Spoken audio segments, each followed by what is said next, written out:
হয়। সেই সময় ইমাম হোসেন বলে ফেলেছিলেন, আমিরুল মুমিনের ছেলেকে তুমি তো হচ্ছে গোলাম, গোলামের বাচ্চা গোলাম। তোমার আব্বা হচ্ছে আমার নানার গোলাম, তোমরা আমার গোলাম। এই কথাটা খলিফাতুল মুসলিমিন আমিরুল মুমিনিন ওয়াক্ত পৃথিবীর শাহেনশাহ তার ছেলেকে যদি গোলাম বলে দিলে লেগে গেছে, কথাটা সেন্টিমেন্টে লেগেছে, চলে গিয়েছে আমিরুল মুমিনের দরবারে কমপ্লেন করেছে, হে আমিরুল মুমিনিন, আপনার কাছে বিচার নিয়ে এসেছি। কার বিচার? ইমাম হুসাইনের বিচার নিয়ে এসেছি। কি হয়েছে? আমি কয়েকদিন আগে কিছু একটা বিষয় নিয়ে মতবিরোধ হতে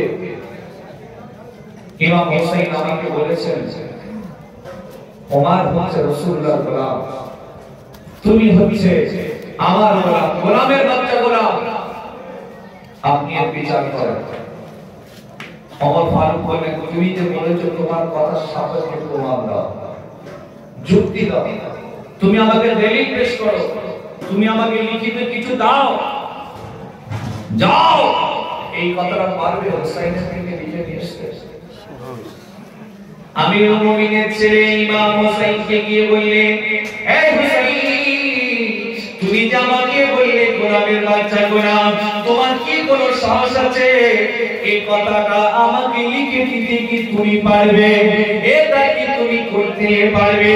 ইমাম হোসেন বলেছিলেন, আমি যা বলেছি সত্য বলেছি, তোমার আব্বা আমার নবীর গোলাম, তুমি হচ্ছে আমার গোলাম, এটা আমার কাছে নরমাল ব্যাপার, এটা তো সিম্পল ব্যাপার, এটা লিখে দেওয়ার কোনো ব্যাপার নয়, যা বলবো সত্য কথা তো বলে দেব।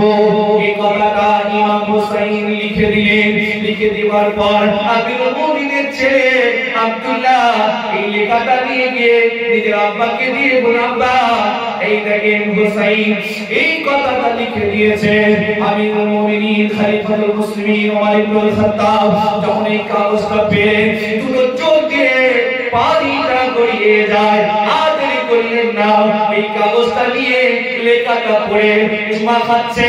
আর ওই সময় ছেলেকে বলল, আমার বাবা, ও বাবা ছেলে, কি তুমি লেখা আমাকে দিয়ে দিয়েছো? শুনে নাও, আমার যখন মওত হয়ে যাবে, মৃত্যু হয়ে যাবে, কবরে যখন চলে যাব, ও বাবা ছেলে, এই লেখাটা তুমি আমার কবরে দিয়ে দেবে। কেননা কিয়ামতের ময়দানে আল্লাহ যদি প্রশ্ন করে, এই ওমর, কি দিয়ে তুমি আমার দরবারে দাঁড়িয়ে রয়েছো?